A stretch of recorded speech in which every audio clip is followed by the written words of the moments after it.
Welcome to EPG Pathshala. I'm Dr. Swati Biswas from the Department of Islamic History and Culture, University of Calcutta. Today we are going to discuss from the paper Indian Polity, the module Maratha Administration. We have to understand that the Marathas came into the scenario when the Mughals were at the helm of things in North India. The traditional rivalry between the North Indian rulers and the South Indian rulers was taken advantage by the Maratha group. The Marathas spoke the same language, shared the same sentiment, have a craving for political aspiration, and had imbibed a kind of a nationalism which was very unique to them and to this part of history. So we have to understand that Shivaji, the first leader of the Maratha clan, actually was a concept of dream that he had, and through this dream he constituted the Marathwada, and not only a rebel's dream, a dream which then could encompass the whole of the Marathi-speaking people. Now, in this module, we are going to therefore study the background of the Maratha identity, the scope of administration that this political setup had, Shivaji's initiative in administration, his military and revenue administration, and the administrative post that Shivaji created. Now, we also have to understand that the Marathas have a background in controlling the area as an administrative officials. The rise of the Maratha is a kind of a medieval phenomena from the 8th century, like the Rajputs. The administration of Shivaji and the concept of Swarajya that he established was a blow to the concept of Mughal imperialism. As we have discussed, this concept of Swarajya was a dream that Shivaji first dreamt, and then along with him his people dreamt. They spoke the same language, had the same ideology, and had the same kind of nationalistic spirit that would incorporate not only the Marathis of that area, but also the other people who lived in that region. A concept of regional rule and administration among the Marathas in the region of Marathwada was always there. They always looked for an opportunity to grab an independent space for themselves. The all-encompassing Mughal Empire subjugated the regional powers, including the Marathas. The exceptional part of the Marathas was that they did not give up. They were always there to look for an opportunity whenever they could see the weakness of the central power. They would crave an area or a niche area of political space for themselves.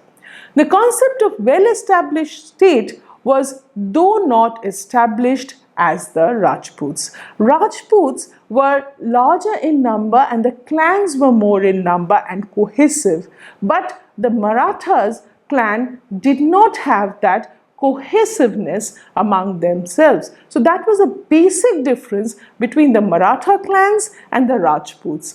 So it was difficult for Shivaji, even in the initial years, to control all the Maratha clans for that matter. There was a clear infiltration again of the Brahmanization and Kshatriyization, and through the matrimonial alliances and the land grant, these institutions could be controlled. So apparently this may seem as an anti-Muslim sentiment, but it was actually a kind of a different spirit within the Hindu community that was being infiltrated in the society or within the Marathi society at this point of time. The administration reflected this aspect very well. The Marathas acted as local chiefs and at times potential allies with the following of the loose auxiliaries terms as Borghese. Now, this is a term which remained very, very important till the end of the Maratha rule. They served the Bahmanis as well as the Mughals in different contexts. And their successes has a position to improve as the Mughals attacked the Bahmani kingdom. So they always looked for an opportunity within the squabble of the Bahmanis and the Mughals.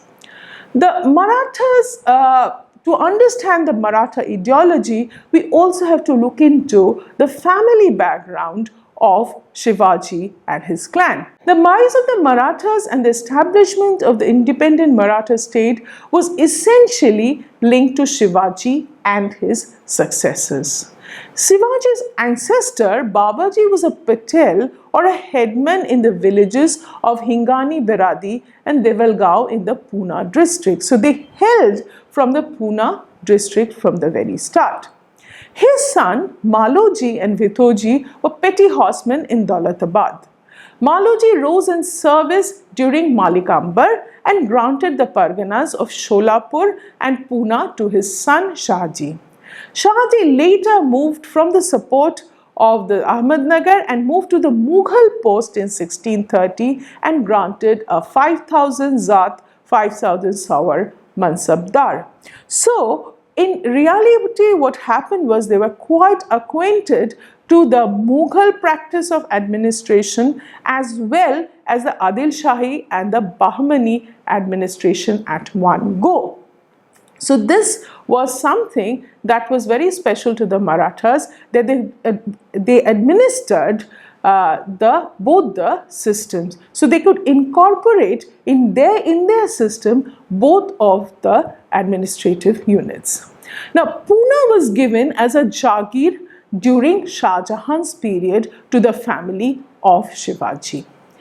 This did not last long, of course, and the Shahji moved to the service of Bijapur in 1632. So from the very start we understand that Shivaji's family had this tendency of moving either to the side of the Mughals or to the side of the Bijapuris. The disbanded Nizam Shahi troops joined Shahji, and the disintegration of the Nizam Shahi troop actually was an advantage for Shahji. He harassed the Mughals with this contingent and controlled a large part of the Ahmednagar state. This is the background from where Shivaji began to rise. Shahji left Pune to his estranged wife Jijabai and his son Shivaji, who was about very young at that point of time. His political mettle was in controlling the Puna's near Pune, the forts of Rajgarh, Kuntana and Torna in 1645-47. So this is from where the administrative skill of Shahji began, from the control of the port. After his death, Dadaji Kondadev in 1647, Shivaji became his own master and controlled the Pune Jagir from his own asset. Neither Mughals nor the Bijapur state was interested in Pune after the Treaty of 1636. In 1649, Shahji was imprisoned, and this was the time when Shivaji first confronted the Mughals. In 1657, after the conquest of Bijapur state by the Mughals, Shivaji entered into a negotiation with the Mughals. So this balancing act of negotiation either with the Bijapuris or the Mughals had to be done from the very beginning, and along with it, the areas that he would control would be administered in a loose manner, because administration would then lead to tax collection. He switched sides soon and then made deep inroads into the Mughal region, collecting booty. So collecting booty was the mainstay of the tax system of Shivaji, which was not very uniform or regular. Aurangzeb pardoned him due to the civil war that he had to face.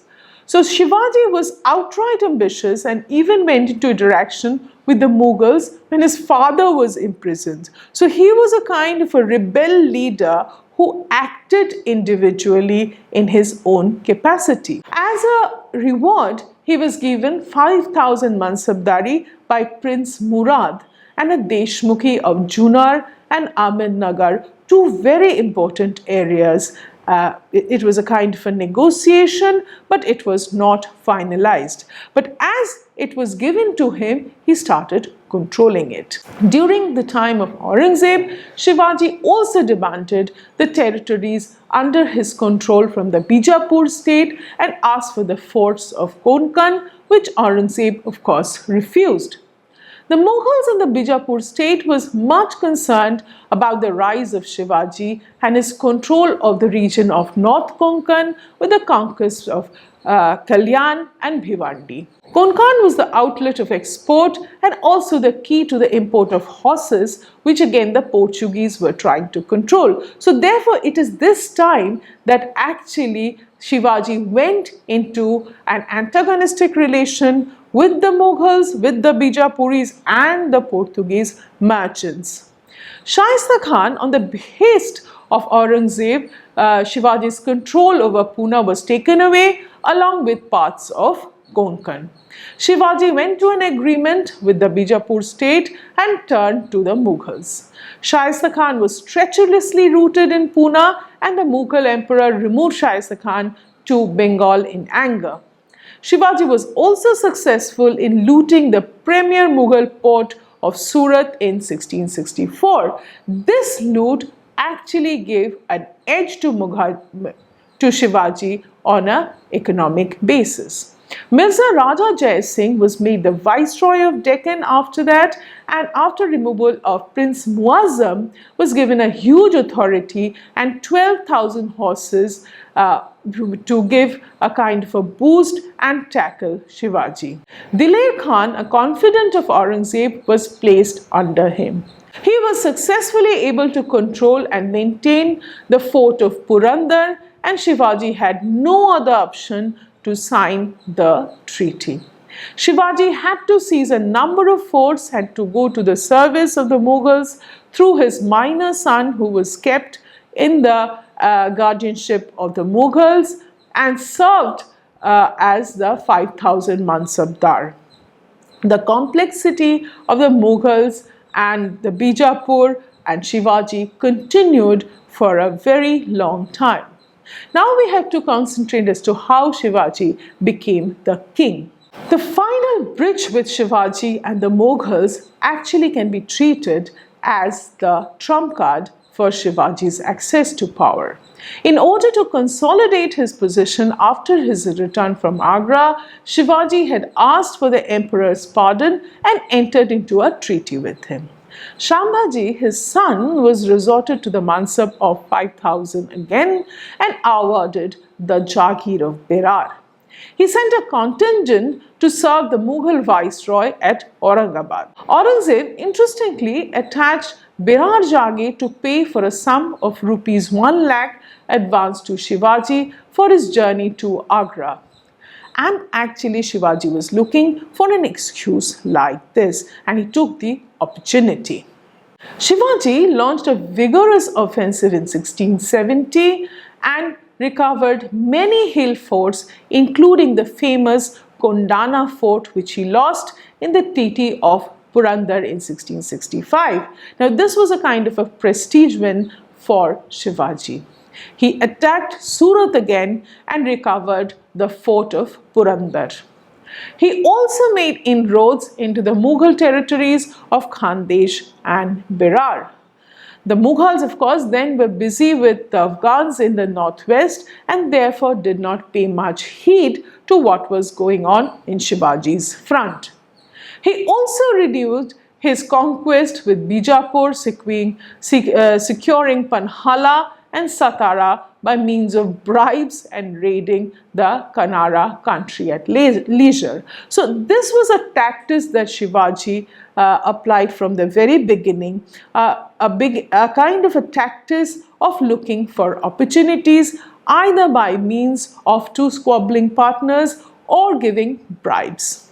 In 1674, Shivaji finally crowned himself at Rajgarh as the king of the Marathas. After a petty Jagirdar of Pune, he traversed all the way to become an independent ruler between the two mighty rulers of Bijapur and the Mughals.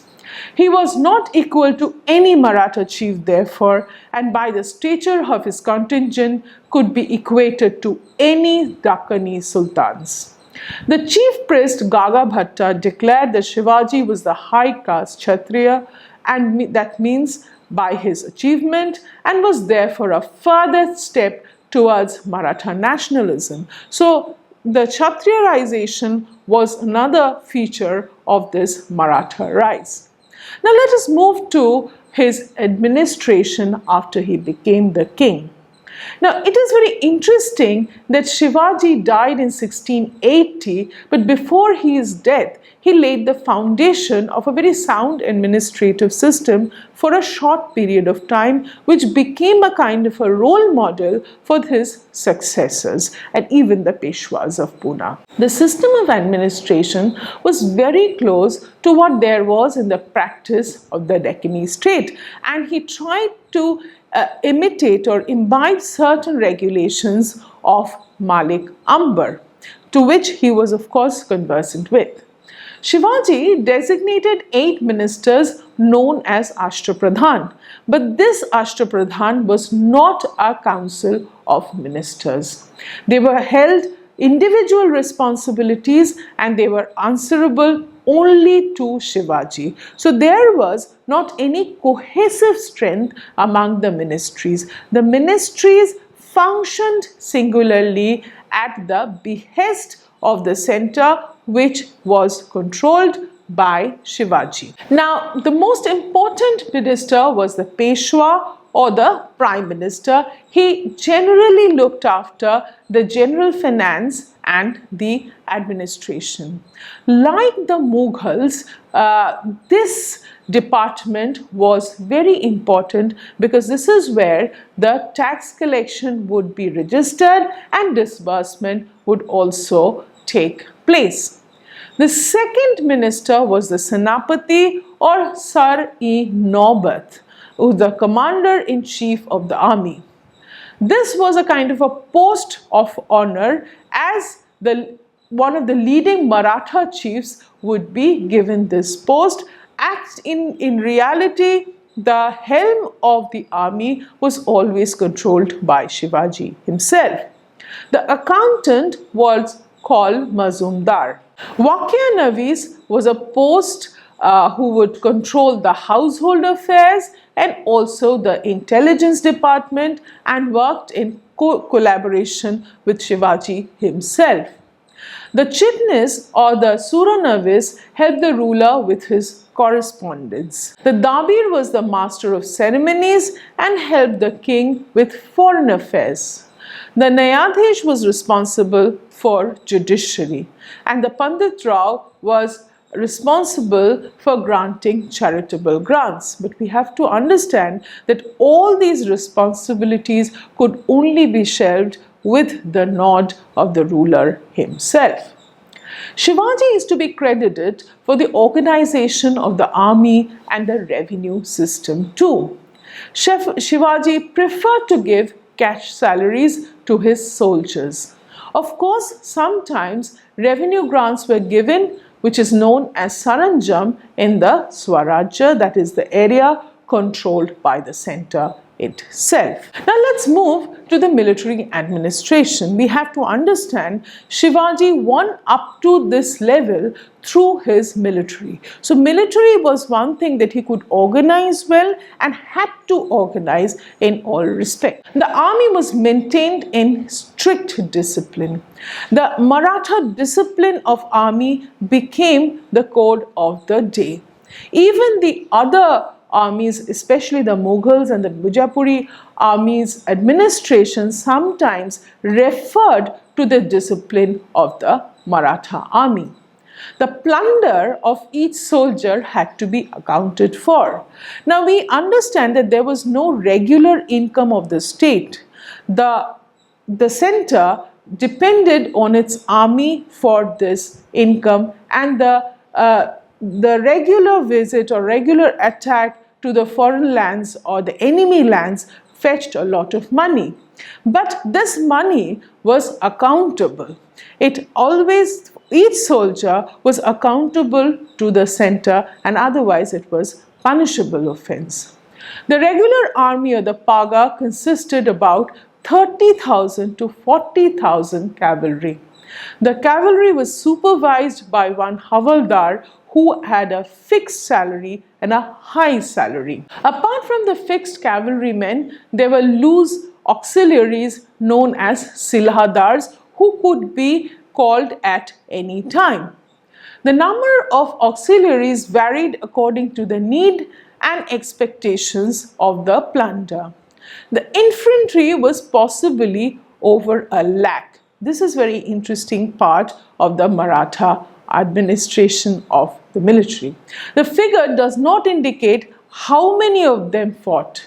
He surely had guns mounted on the forts. The strength of the field artillery is not known. Moreover, the Pune region was not very popular for metallurgy, so the account of it is not given very clearly. The forts were the major source of strength of Shivaji, and he skillfully supervised them. Shivaji rose to power through control of the popular and strategic forts of the area. The Mawali foot soldiers, who were kind of a pride of the Maratha army, and gunners were always posted there. 3 men of equal rank was posted to guard the forts against the treachery. So there was a kind of a balancing act that would always go on in the forts. It is interesting to note that Shivaji had a naval force because he was very close to the ports, and he understood that the control of the ports is very important, and he had to combat even the Europeans who had a better prospect because they had good naval force. So Shivaji was among the few rulers of India who developed a navy. He controlled the ports of Kalyan, Bhiwandi and Panvel in North Konkan and brought him close to the Portuguese who were in possession of Goa. The navy was also needed for the defense of the court of the areas from the Sidis of Janjira who dominated the island of Janjira and its adjacent areas. Now, this was a place which was regularly looted by Shivaji. Shivaji recruited the local traditional seafarers in boat making, such as the Kolis and the Bhandaris sailors. Plenty of available woods kept Shivaji in an advantageous position. With the high quality of timber, he had built about 60 to 160 gunboats called the Ghurabs. The Ghurabs were the lightweight boats which were adequately armed, but of course it was not in any position to compete the Portuguese ships. It was used within the territory in the waterways. Miscellaneous variety of ships named as shipbars and manchavas were also built by Shivaji. These ships were used, of course, for trading. Mostly, he used the ships to tackle the Sidis of Janjira, who would at times join hands with the Mughals to harass Shivaji. He himself used these ships to plunder the pilgrim moving from Surat to Makkah. His ship was there used for trade in Mocha too. He also recruited Muslims, including the infamous Malabar pirates. So we have to understand that this tagging of the Maratha uprising to a Hindu uprising perhaps is not true. It is a regional phenomena which took advantage of the weakness of the big powers, and they used everyone in this mission, including the Muslims and the infamous Muslim pirates from Malabar. The borderline between piracy, plunder, trade and naval attack therefore was very thin. For Shivaji, it was all convenience of control, and he used anyone who could ally with him against his contenders, both of the Mughals and the Bijapur state, or for that matter, even the local chiefs. So by default, the rulers of Bijapur and Mughals were Muslims. But of course, the Maratha chiefs who were Hindus were also attacked by Shivaji at times if they did not ally with him or refused to ally with him. For sailors, Shivaji recruited the local traditional seafarers, coolies and Bhandaris. The recruited Muslim pirates were again a kind of balance between the trading acts and the Marathi political structure. Now let's move to the land revenue administration. Now Shivaji's land revenue system was grossly borrowed from Malik Ambar. An attempt was made to measure the land. In the process, he wanted to do away with the Deshmukhs and the Zamindars of the area and build a direct relationship with the peasants. The weakness of the Bijapur state made the Deshmukhs very powerful as local leaders.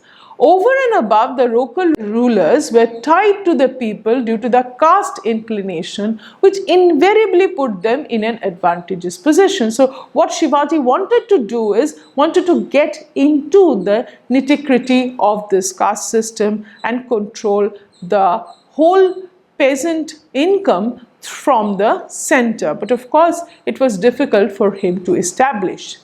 Shivaji prohibited the illegal extraction of the mirazdars or the middlemen. Ijara or revenue farming was also stopped. He fixed the income of the zamindars in cash or in kind. The rights and prerequisites of the Deshmukhs and the Desh Kulkarni and the Patil and the Kulkarni in the districts and Pargana levels were also fixed. He faced great resistance from this group, but in spite of it, he was successful to some extent. The system should have given some respite to common man, but it is difficult to ascertain the claim as itself the claim was very high. Shivaji by all means did not bring about a total change. All he could do was to reform the existing system. He understood that creation of a new system would jeopardize the peace and would create a chaotic situation for the common man and which could have been retaliated. It is believed that after the Deshmukhs were controlled in 1679, the land was assessed by Diwan. Based on the measurement, land revenue was also fixed. They went out of their way to help in this measurement. The system thus was able to establish a relationship between the central power and the village, and thus would therefore middle tier could be controlled if not ignored. It is interesting to note that Shivaji wanted to do away with the zamindari system as well as the jagirdari system of the Mughals. The Mukasa or Jagir created problem for not only the state but also the Rayat or the cultivators or the landholders. So he stopped granting the Mukasa system. He had to retreat from his position, of course, after the defeat of Afzal Khan. Many leaders had to be rewarded with the grant of villages as Mukasa. Mukasa Mahals were also set apart for goddesses like Tulja Bhavani, the patron goddess of Shivaji. But this was a common practice in Deccan where land is reserved or land is kept apart for the religious orders. Shantaji, the natural son of Shahji, was given a Mukasa Mahal. So this kind of arrangement within the family was also permissible. So granting Mukasa was convenient at times, but the state did not favor the grant of Mukasa as that posed threat to the state itself. Shivaji vehemently opposed the grant of Mukasa Mahal Darobast, which was the larger control of the land. It was a kind of an inam or a grant in entirety. This essentially was a Mughal system, and had to be dealt with very harsh. The records are so scanty at times and scattered that it is difficult to get an idea about the actual land revenue demand during the time of Shivaji. Sources said that the state demanded about 2/5 of the produce in grain. Added to this were a number of cesses which again increased from over a time and mentioned categorically in the record of the Peshwa in the next century. But of course, we have to understand the demand was definitely heavy. In spite of this high demand, the cultivators must have appreciated the state for curbing the power of the mirazdars, who were the middlemen who would incorporate a lot of cess for themselves on the peasants. The internal law and order also improved. Facilities were provided for restoration and expansion of cultivation within Shivaji's Swarajya. Shivaji supplemented his income by levying a contribution on the neighboring Mughal territories. This contribution came to 1/4 of the land revenue. Now, this was called the famous Chauth. This was not new in the region, of course, but this was used frequently by Shivaji. The means was so popular that even the Portuguese in Diu gave the right of Chauth to the Raja of Ramnagar in return for not raiding the area. The Mughals also paid 1/4 of the revenue of Porbandar on the Kathiawar coast to its zamindars. Similar rights may have been held by the zamindars of the Konkan. Shivaji used this means of Chauth to claim zamindari rights over the entire Deccan. In practice, it became a kind of protection money against the Maratha depredations. There was another claim very close to the nature of Chauth, and that was Sardeshmukhi. This was a claim of 1/10 of the revenue. The reason for the collection of this was that the notion that Shivaji was the head of the Deshmukhs of the area. So Sardeshmukhi actually proved his claim over the Deshmukhs. This claim was also made by the ruler of Bijapur. So it was not something new that Shivaji incorporated in his system.